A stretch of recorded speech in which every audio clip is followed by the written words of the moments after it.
情人节，我准备好烛光晚餐等老公下班，直到晚上9点，他发来一条消息：公司有点事，不用等我了。可转头我就看到他的秘书白薇薇发的微博，情人节陪总裁出差，酒店还都满房了。这下尴尬了，配图是一张男人穿着浴袍站在落地窗前的背影，评论都是夸霸总荷尔蒙爆棚，他今晚享福了。白薇薇只回复了一个狗头表情。原来周凌风所谓的有事，就是带着秘书去潇洒。我直接截图他的微博发到朋友圈，附带一个微笑的表情。下一秒，周凌风的电话就打过来，痛斥道：薇薇不过是开个玩笑，你这么小肚鸡肠干嘛？她一个小姑娘，哪像你那么多心思？我打断他的话：那就离婚呗，以后你玩出病也不关我事，亲情长相守，真情在人间。大家好，我是秋兰，欢迎观看《真情人间》。凌晨2点，周凌风回家了。他推门进来的那一刻，我们面面相觑，谁都没有先开口说话。周凌风的目光转移到了餐厅的烛光晚餐上，却没有半分愧疚，而是痛骂道：不就是回来晚了点吗？你发那条朋友圈什么意思？整天阴阳怪气，烦死了。见我没有说话，他把一套名牌塑身衣扔到了我身上。薇薇特意买给你的，你看看人家多有心。他说你要是还不接受他的道歉，他就把微博注销掉。我看着塑身衣的标签上写着凸显美好身材6个大字笑了。白薇薇是懂得怎么气我的。周凌风看我笑了，以为我气消了，就把桌上的手机拿给了我。薇薇这么贴心，你不打算谢谢她？我没搭理她，继续看电视。江云舒，你聋了？他一把拽起我，我一个重心不稳摔在了地上，好巧不巧，腰还撞在了桌角上，好痛！腰上的伤是7年前的那场火灾，我为了救周凌风出来，被倒下的房梁砸的旧伤。我痛苦地捂着，趴在地上，疼得发抖。周凌风有些内疚地看着我，我去拿药膏过来。我抬头看了一眼他离去的背影，想要出声拦住他，却又忍住了。抽屉里那张 B 超检查单在里面放了3天了。检查结果出来后，医生还特意嘱咐我，孕早期要保持心情愉悦，用药也要注意，尤其是外用药膏，千万要小心。我原本是想在情人节的时候告诉他，我们家新添了一位小成员，现在想来倒也不需要了。周凌风着急忙慌地拿来医药箱，粗略地翻找了几下就停下了。药膏怎么没了？是不是？他话都没说完就闭嘴了。我看到了他脸上一闪而过的微表情，心虚之中还带着一丝内疚。我突然想起了白薇薇在微博上回复网友的话，他是超级大暖男，我做饭的时候不小心烫伤了，他就立马拿药膏给我敷上。如果没有发生刚才的事，我一定会追根究底地问周凌风，那盒托人从国外带回来的药膏，他是不是拿去给白薇薇用了？但这回我没有拆穿他，我无奈地笑笑。周凌风，别再找了，我出去买。周凌风一脸严肃地看着我，你这样子怎么出去？老实在家。我出去，话还没说完，他的手机就响了。他低头看了一眼，就立马接起了电话。薇薇，什么事？电话那头传来白薇薇委屈的哭声。周总，我心情不好，在酒吧喝酒，有几个陌生男人过来搭讪，要带我走。他们说我要是不跟他们走，就弄死我。周总，你能不能来救救我？求求你！周凌风把医药箱扔到了沙发上，猛地站起身。薇薇，你别害怕，我马上到。周总，谢谢你，不过你还是别来了，老板娘知道会生气的，我会自己想办法解决的。她有什么资格生气？说完，他又冷冷地瞥了一眼蜷缩在地上的我。挂掉电话后，周凌风就急匆匆地要出门。周凌风，等等！我连忙叫住他。江云舒，你能不能不要再无理取闹？手机钱包不拿，怎么去救人？我指了指沙发，他的手机和钱包就安静地躺在医药箱旁。周凌风看了一眼旁边的医药箱，愣了一会儿。我先去救微微，回来带你去医院。说完，他就急匆匆地出门了。天亮了，我还是没有等到周凌风回来，疼痛愈发强烈，我实在忍不了，才叫了救护车。在等救护车过来的时候，我刷了会微博，刚好刷到了白薇薇新发的动态。她发的大体意思就是自己在酒吧被小混混动手动脚，周凌风及时赶到，为了救她跟小混混起了冲突，还被小混混打了一拳，她觉得很感动。这条微博下面贴了一张白薇薇满眼泪水给周凌风擦药的照片，还附上了一句：爱可以抵万难，也可以赢万难。评论区有条评论说，这么帅的男人在你面前，你都忍得住？姐妹，你性取向有问题吧？还有条评论也跟着附和，就是啊，要是他在我面前，我也会给他擦药疗伤，只是跟你的方法不太一样。白薇薇发了一个得意的表情，回复道：急什么呀，他早晚都是我的人。这时候又有一位热心网友发了条视频在评论区里说，哇，好巧啊，我也碰到你们了。视频里白薇薇哭得梨花带雨，周凌风一边教训小混混，一边抱着她往外走。他看白薇薇的眼神温柔又心疼。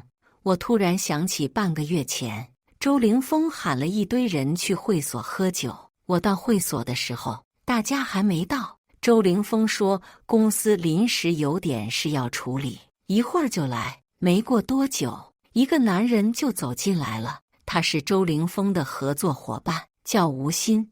周凌风经常跟我提起他，说他年轻有为，接手公司短短2年，就已经完成了2轮融资，马上就上市了。吴昕上下打量着我，朝我坐的位置挪得更近了。嫂子，你真美，比周哥形容的还美。我一脸惊讶，刚要开口说话，就被他捂住了嘴巴。周哥说你身材好，还特别听话。吴昕一把扯住我的头发，强迫我靠近。他在我耳边轻声道：嫂子，你有多听话啊？我拼命地推他，想要挣脱出来。吴昕似乎被惹怒了，恶狠狠地咬了我的脖子一口。见我没有吭声，又把刚点的雪茄按在了我的锁骨上。我被烫得生疼，使劲推开他，跑了出去。跑走到大堂的时候，正好撞到了周凌风和白薇薇。周凌风好像没看见我一样，搂着白薇薇绕过我走了进去。白薇薇还特意回头冲我得意地挥手。她白皙无瑕的脖子上戴了一条璀璨夺目的心形黄钻项链。这条心形黄钻项链我看着十分眼熟，是周凌风在参加苏富比拍卖的时候拍下来的。他说等情人节的时候送我，后来又说我太胖了，戴着不好看。直到半夜，周凌风才带着一身酒气回了家。江云舒，你今天又怎么了？人还没到齐你就走了，你哪来的这些大小节脾气？面对他的斥责，我露出了脖子上的咬痕和锁骨上被雪茄烫伤的水泡。他大惊失色，走过来关心我：老婆，疼不疼？这是怎么受伤的？我把在会所发生的事一五一十地告诉了他。他冷哼一声：江云舒，撒谎有意思吗？撒谎也不找一个像样的理由。吴昕怎么可能看上你？是不是你用了什么计谋勾引他？他拽住我的头发，把我拽到衣帽间的镜子前。镜子里的我头发乱糟糟的，眼睛哭得跟核桃一样。江云舒，好好照照镜子看看，谁会看上你？看看你肚子上的肥肉，恶不恶心？”说完，他就回了卧室。我跪在衣帽间，哭到了天亮。第二天，周凌风又送了我一条卡地亚钻石项链给我赔罪。我以为那件事会永远地消失在我的记忆里，可今天看到白薇薇微博评论区的那段视频的时候，我又想起了当初周凌风看我时眼中的嫌弃和嘲笑。救护车来了，我被医护人员抬上了担架。在急诊室输液的时候，我给好朋友何飞发了条微信：“菲菲，我要离婚了。”从医院回来后，我在家里休养了几天，本以为能就此消停一阵子，直到被一阵又一阵的手机铃声吵醒。我有气无力地接起电话，电话那头的周凌风声音冷冷的：“我来接你出去吃饭。”我还没应声，他就把电话挂了。我想着离婚前跟他和平相处，便换上衣服出了门。看到我一脸疲惫的出来，周凌风才突然想起自己忘记给我买药膏了。吃饭的餐厅刚好路过医院，我先带你去医院。不用了，都过去好几天了，早没事了。他长舒一口气，我觉得也是，毕竟都7年了，就算疼也是你心理作用。我自嘲地笑了笑，对啊，都7年了。当初我用尽全身力气把周凌风推了出去，自己被倒下的房梁压在了熊熊大火之中，肋骨骨折了3根，尾椎骨骨裂。这么多年过去了，哪怕是一点小小的磕碰，都会疼痛难忍。我怕周凌风知道后内疚，从来没有告诉过他。那时我就留下了后遗症，而不是他所谓的被害妄想症。可是我们在一起7年，但凡他爱我、关心我，又怎么会不知道我疼不疼？周凌风一边开车，一边给我讲那天晚上的事情。我把微微救出来后，微微受了惊吓，我怕她出事，就多陪了陪她。你不要乱想。我冷漠地看着车窗外，我没有乱想，她是你秘书，你多陪几天是应该的。周凌风似乎不满意我的回答，猛地踩了一下刹车，我的耳机掉进了车座底下。我趴下捡耳机，却捡到了藏在车座下的一条泳衣。如果是在半个月前，我一定会拿着这条泳衣歇斯底里地跟他发疯，但现在我只是笑笑，捡起那条泳衣放到了后座上。周凌风面露难色：“哦，这个啊，应该是微微上完游泳课不小心落在车上的。”我点点头，继续看着车窗外。吃饭的时候，隔壁桌的情侣一直盯着我和周凌风，见我发现了他们的注视，女孩走了过来：“你是不是白薇薇微博里的那个霸道总裁？你本人好帅啊！”周凌风抬头看了女孩一眼：“你有事吗？”女孩有些八卦地问：“那你和白薇薇是在交往吗？”周凌风看了看埋头吃饭的我，笑着对女孩说：“对，我和白薇薇是在交往。”我朝女孩笑了笑，随即感到小腹有些刺痛感。女孩疑惑地看着我：“那她是谁呀？”周凌风脱口而出：“保姆。”女孩临走前还依依不舍地跟周凌风说：“我会一直支持你们的，你们一定要结婚呀！”周凌风目送他们离开后，转头给我加了个冰激凌球：“老婆，你别在意，微微微博里的霸道总裁爱上我的视频系列现在很火，对公司的宣传是有好处的。你不知道微微现在有多开心。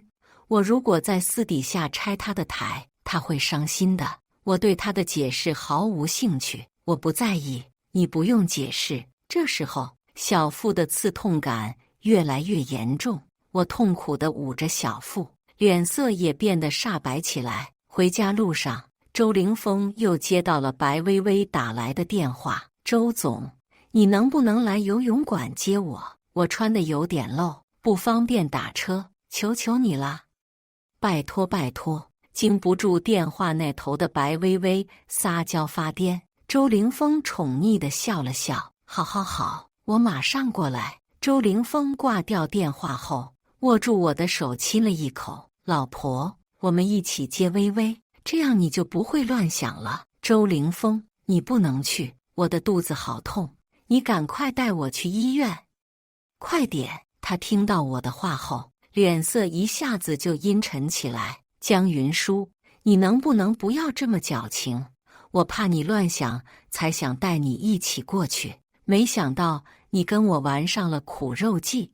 我没心思跟你玩苦肉计，快带我去医院！我没在开玩笑，我真的很痛，别装了，一点也不像。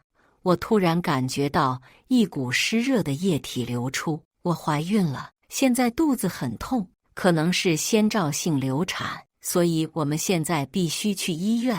周凌风并不相信我的话，他愤怒地看着我：“平时你跟我演戏也就算了，怎么现在连怀孕你都敢拿来骗我了？我们结婚4年，哪一次做过安全措施？这4年怎么怀都怀不上？怎么现在我要去接薇薇，你就突然怀上了？”他越说越愤怒，猛地踩了一下刹车：“给老子滚！滚！你不是着急去医院吗？又肚子疼又流血的，赶紧给老子滚！浪费老子接薇薇的时间！”好，我滚！我刚要下车，就被他一把拽住。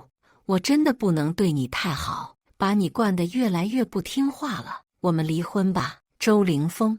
他似乎是被我的这句话给惊住了。离婚？我点点头。何飞已经帮我做好离婚协议了。他松开了我，一脸震惊地看着我：“江云舒，你真要跟我离婚？你可得想好了，除了我，没人会要你这种装腔作势的女人。想好了，再见。”说完，我便要下车。他见我要下车，猛踩油门，我被这突如其来的一脚油门撞飞了出去。在路人们的尖叫声里，我倒在了血泊之中。周凌风头也不回地走了，鲜血在我的身下逐渐蔓延开来，像黄泉路上鲜艳娇媚的彼岸花，围着我一朵又一朵地绽放开来。再次醒来的时候，我已经躺在了病床上。何飞和周凌风的父母都来了，但周凌风却没来。周凌风的父亲气得发抖：“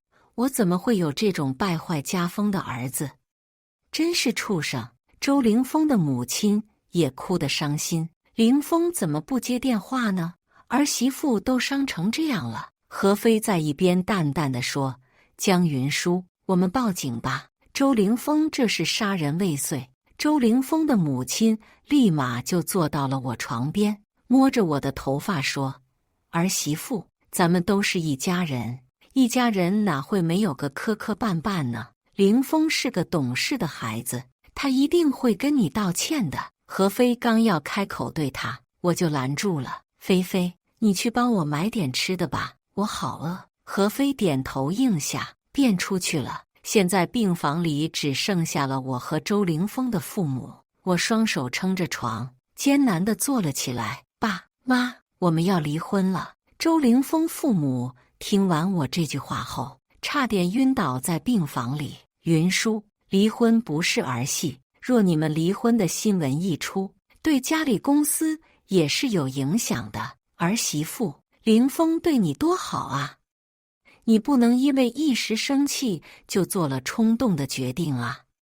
一日夫妻百日恩啊，对我多好！”这4个字如同针扎在我心上一般，字字都疼。对我好，那他为什么没来医院看我呢？周凌风的父母面面相觑，不知道该说什么。你们想知道他在干嘛吗？说完，我从枕头下拿出了手机，点开了白薇薇的微博。白薇薇的最新动态是跟周凌风的接吻照，还配了一句话：“爱你是我做过的最勇敢的一件事。”照片里的白薇薇穿着泳衣，周凌风深情地吻着她，看起来真是郎才女貌。周凌风父母看到照片后，脸都绿了。周凌风的父亲拿起手机就出去了。病房里的空气仿佛凝结在这一刻。云舒，我一定会好好教训凌风。你能不能看在你们结婚那么多年的份上，原谅他这回？我叹了口气，阿姨，是周凌风一而再再而三的出轨，是他没有把我放在心上。如果您的女婿出轨了，你也会原谅他吗？我虽然自小没人疼爱，父母也死得早，但他们还在的时候，教过我分辨是非对错。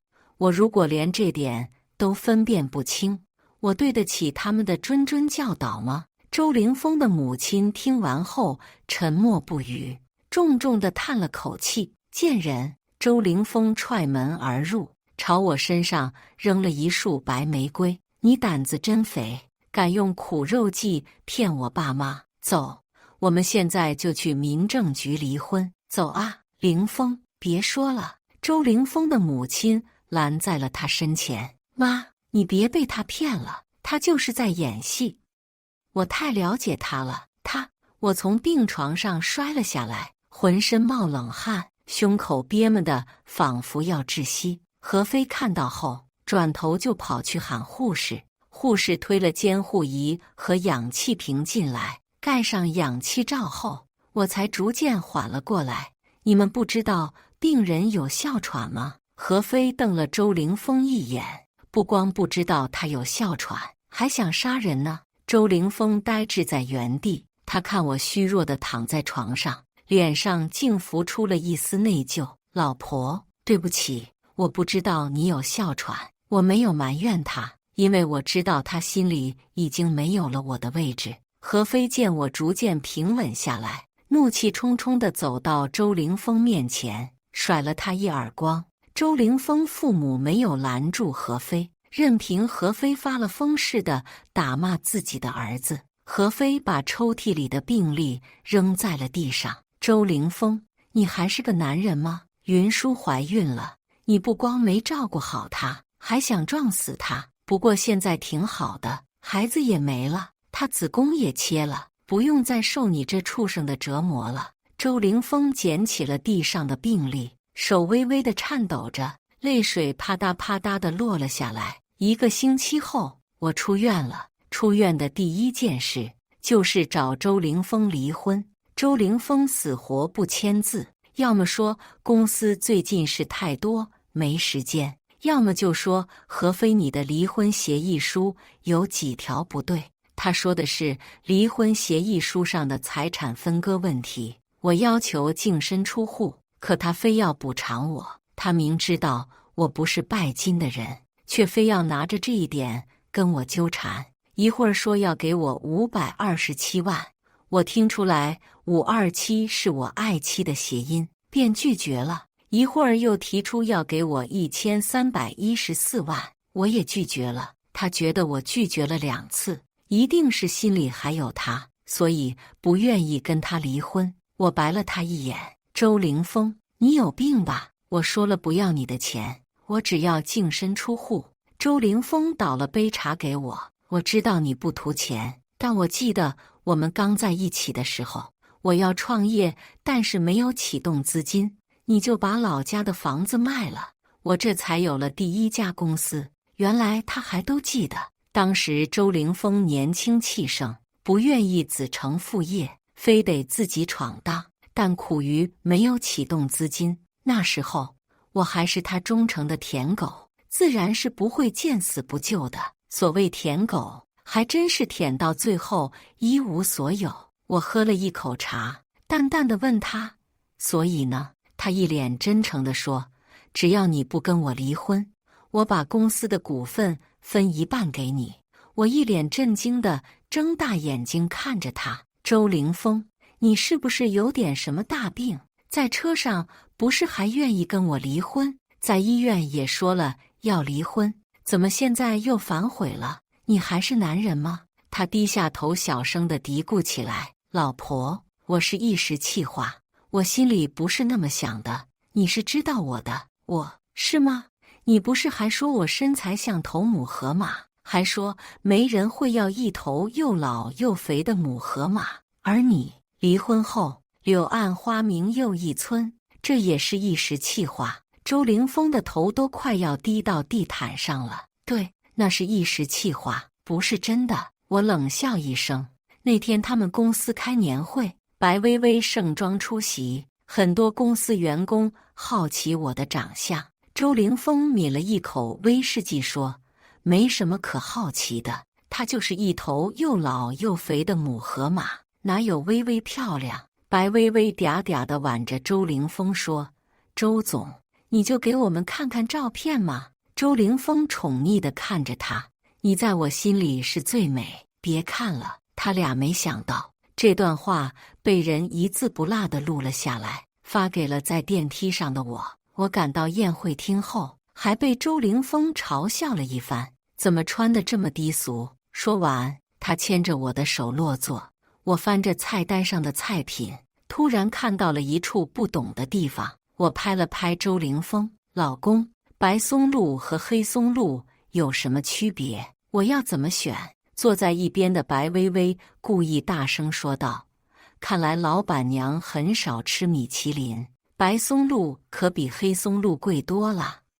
不过吃白松露可不能用筷子哦。”说完，他还朝周凌风飞了一个媚眼。周凌风略有鄙夷地瞥了我一眼，不知道的就闭嘴，别给我丢人现眼。后来我才知道，周凌风3天2头地带白薇薇吃米其林。那天回家后，我趁周凌风洗澡的间隙，偷偷地打开了他的微信聊天记录。白薇薇问他：“周总，我今天说话是不是有点过分了？感觉老板娘不太开心呢。”周凌风回他：“没事，他一天到晚就那一副苦瓜脸。”白薇薇问：“周总，我知道这样说不对，但我还是要告诉你，我好像喜欢上你了。”周凌风没有正面回复他，只是回了一个害羞的表情。我拿着手机冲进浴室里跟他对峙，他一脸惊悚地看着我：“江云舒，你他妈的疯了！”我带着哭腔问他：“老公，你是不是爱上白薇薇了？”周凌风关掉了花洒，拿起浴巾擦了擦头发，一脸痞笑地看着我：“对呀，我就是爱上她了。怎么，你想跟我分开？”周凌风，你没有心，我要跟你离婚。离婚？好啊，明天就离。离了柳暗花明又一村。我倒要看看，除了我，谁还会要一头又老又丑的二手母河马？我哭得撕心裂肺。周凌风，你怎么能这样对我？周凌风无奈地摊摊手：“这样对你又怎么了？有本事离婚啊！你又不是第一天认识我，我这人就这样了，忍不了就滚。”他说得对，我认识他这么多年，向来是知道他是怎样的人，只是舔狗舔久了，也就习惯了他对我的冷漠伤害。我觉得那是高冷迷人，他忽冷忽热。我觉得他是欲擒故纵，抛下舔狗的身份。我才发现，过去的我一直活在对他的幻想里，是我用自己的爱给他身上镀了一层金光。我心意已决，打算搬出去住。他见我拖着行李箱出门，一下子挡在了我的身前：“别走了，如果你觉得我碍眼，我搬出去。”我看着后院里种下的一片薰衣草，它们不知道在什么时候已经悄悄地绽放了，站在门口都能闻见薰衣草的幽香。我叹了口气，还是等薰衣草花期结束之后再搬吧。周凌风站在我身后轻轻地说：“老婆，我要出国谈点事，如果我回来后你还想离婚的话，我们就离婚。”4天后，周凌风打电话过来：“老婆，我回国了，现在就在家门口，你能不能把门打开？”周凌风前脚刚出国，我后脚就找人把大门和后门的锁全换了，没告诉他，更没打算告诉他。我淡淡地说：“我在蓝峰会所，你过来找我吧。”我点了一壶碧螺春，刚落下，一个身材火辣的女人坐在了我面前。坐在我面前的女人正是白薇薇。周凌风出国的这3天，白薇薇找不到他，天天在我家门口蹲守，我嫌烦，就打电话让保安把他撵走。他只好天天守在小区大门口等我跟踪我。白薇薇看起来好憔悴，原本机灵有神的眸子突然变得灰暗无光。我给他倒了一杯碧螺春，他瞪大眼睛看着我：“周总找你了是吗？他为什么不理我，却理你？”我无奈地摊摊手：“这你得问他，关我什么事？”白薇薇挑衅地说道：“别以为你占着老板娘的位置很了不起，我跟你讲，像你这种年老色衰的女人，周总早晚都会把你甩掉。”见我没说话，他喝了口茶，继续说：“我比你年轻漂亮，还比你懂情趣，你也不照镜子看看自己。今年周总碰过你几次？”我点点头：“对，你说的都对。那拜托你帮我跟他说，快点跟我离婚，然后快点把你娶进门。毕竟一辈子当地下情人也不是什么拿得出手的事情。”白薇薇眼睛瞪得跟玻璃球一样圆：“老河马，你说谁是地下情人？”我叹了口气，悠悠地说：“我呗。”白薇薇觉得自己下不来台，便端起跟前的一杯碧螺春泼到了我的脸上。我立马站起身，端起一壶碧螺春浇在了她的头上。白薇薇被烫得哇哇大叫，想要冲过来打我，却被人推到了一边。“白秘书，你这是在做什么？”周凌风面露寒意站在一边，眼底燃烧着怒火。“周总。”他拿茶水泼我脸，“好痛，微微好痛。”白薇薇哭得梨花带雨：“我可没有，是他自己瞎编的，想要甩锅给我。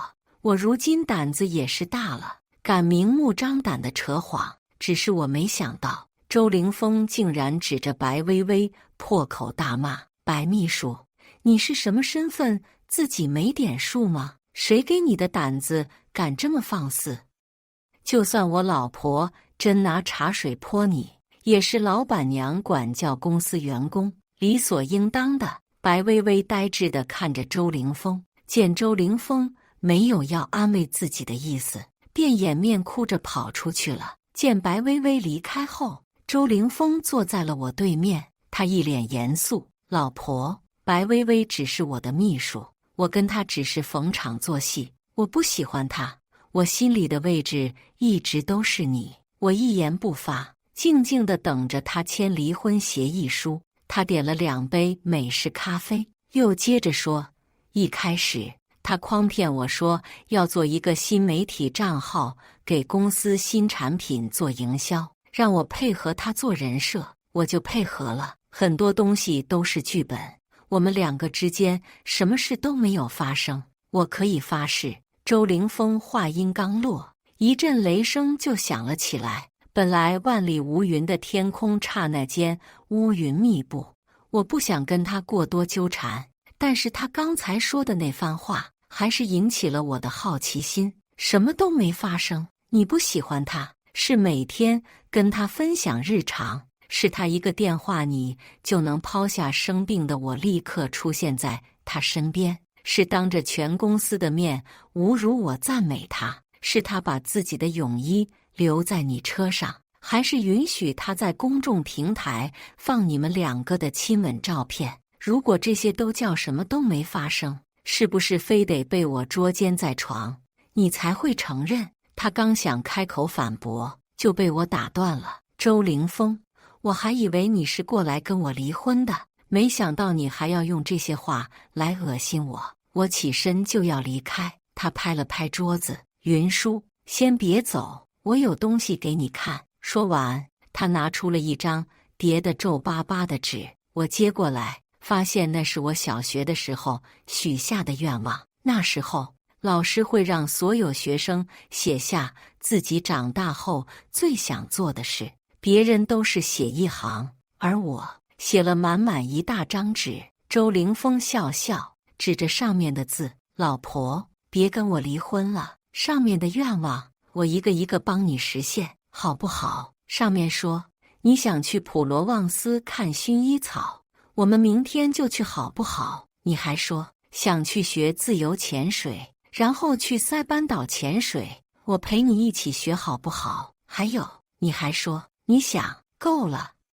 周凌风，我打断了他那些不切实际的幻想。你知道我之前最大的心愿是什么吗？周凌风摇摇头。我之前最大的心愿就是嫁给你，我淡淡的说。后来我如愿嫁给了你，但发现嫁给你也没有想象中的那么开心，所以我现在有了新的愿望，就是跟你离婚，自由自在的生活。周凌风，你不是说要帮我实现吗？周凌风没能帮我实现这个愿望，他重复地问了我好几遍，为什么要跟他离婚？过去不是一直都会原谅他吗？怎么突然就这么决绝的要跟他离婚？他怎么想也想不通。我突然想起了他对白薇薇说的那些情话，淡淡的对他说：哪有那么多为什么？你年纪大了，而我不喜欢老男人，我喜欢年轻精壮俊俏的弟弟，懂了吗？他竟想不出一句话来反驳我，等了很久，还是没等来他的签字。我找了何飞陪我去法院办了离婚诉讼。离婚诉讼的章程很慢，过去了大半年，法院才通知我过去。我在法院门口看到了周凌风，还有挽着他胳膊小腹明显隆起的白薇薇。看来这大半年他们也并没有闲着，反倒是进度条飞快啊。周凌风再次见到我的时候，又回到了之前的那副冷淡死人脸。白薇薇一边挽着周凌风，一边小心翼翼地扶着小腹，生怕磕了碰了伤到肚子里的宝贝蛋。周凌风人高腿长，走得飞快，白薇薇跟不上他的步伐，再加上法院的瓷砖地又滑，有几次差点摔倒。我看着有点心疼，刚过去扶一下他，手机突然响了，是白薇薇发来的微信：云舒大姐，你输了，我早就说了，母和马斗不过我的。我抬头看了一眼白薇薇，她正在门口等周凌风。见我看她后，她得意地拍了拍自己的小腹。我转身就要走，手机又响了起来。你现在是不是要气死了？毕竟我现在怀孕了，你连子宫都没了，这辈子都做不了妈妈了，好可怜哦。听说没了子宫的女人老得更快。要不要我推荐你几个做医美的医生呢？我如鲠在喉，回他：谢谢。那我祝你这胎双胞胎儿子、二胎三胞胎儿子、三胎四胞胎儿子。原本还想好心提醒他离周凌风远点，不要一时冲动搭上自己的后半生，没想到倒是我自作多情了，那就只能尊重且祝福了。从法院出来后，我在郊区买了一栋别墅，别墅的后院我很喜欢，足够大，种满了我喜欢的薰衣草。还没住多久，一阵急促的敲门声把我吵醒。我睡眼惺忪的起来，走到门口，门口站着一个衣衫褴褛的女人，她的眼神晦暗无光，但看着有些眼熟。江云舒，这么多年没见，没想到你藏到这里了。我一脸惊讶。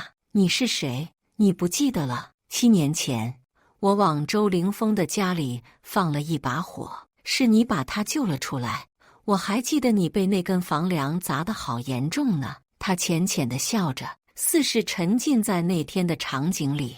我下意识地往后退了退。你是谁？你怎么会知道7年前的那场火灾？我一直单纯地以为那场火灾是场意外。我被送进医院后，火灾的事情是周凌风的父母全权负责的。等我痊愈出院后，所有事情都妥善处置，尘埃落定。我叫宋明玉，你应该有印象。宋明玉，我确实有印象，她是我们大学的校花，我见过她几次，明艳漂亮，多才多艺，印象很深，笑起来很甜很治愈。甜的仿佛能带走所有的不开心。我仔细地看着眼前这个蓬头垢面、衣衫褴褛的女人，除了眼睛一样好看，几乎已经完全没有了当年校花的明媚气息。宋明玉说，他是在辩论赛的时候认识周凌风的。他们第一次发生关系后，周凌风心有所愧，告诉他其实他有女朋友了。他想跟周凌风分手，却发现自己怎么也割舍不了对他的情感，他便放下了礼义廉耻，开始知三当三。2年过去了，宋明玉疑心病愈发严重，直至确诊了重度抑郁症。他想死，还想拉着周凌风一起死，所以才在周凌风的家里放了一把火。我呆滞地站在原地。原来从那时候起，周凌风就已经背弃了我们的山盟海誓，背叛了我们的爱情。对于出轨的人来说，出轨只有0次和无数次，而周凌风的父母明明知道所有事，却始终当作什么事都没发生过一样。想起他们对我的嘘寒问暖，我突然觉得一阵恶心。宋明玉问我周凌风现在过得怎么样，我告诉他周凌风已经有了新的女人，也快要当爸爸了。他带着哭腔问我为什么我为他变成了这副不人不鬼的模样，他还能安然无事地躺在温柔乡里。